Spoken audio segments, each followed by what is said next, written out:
જય શ્રી કૃષ્ણ। આજે રવિવારની વહેલી સવારે અંત્રોલી પાંજરાપોળ મધુવનશેડમાં વૈષ્ણવ ગૌ સેવા પરિવાર દ્વારા વૃદ્ધ બીમાર નિરાધાર ગૌ માતાની સેવા કરવામાં આવી।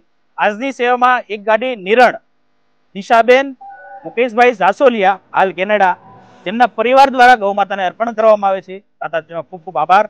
ગૌ માતાના આશીષ અને વહાલ સદાય આપના આપના પરિવાર પર વરસતા રહે તેવી વૈષ્ણવ ગૌ સેવા પરિવાર દ્વારા ખૂબ ખૂબ શુભેચ્છા। જય શ્રી કૃષ્ણ, જય ગૌ માતા।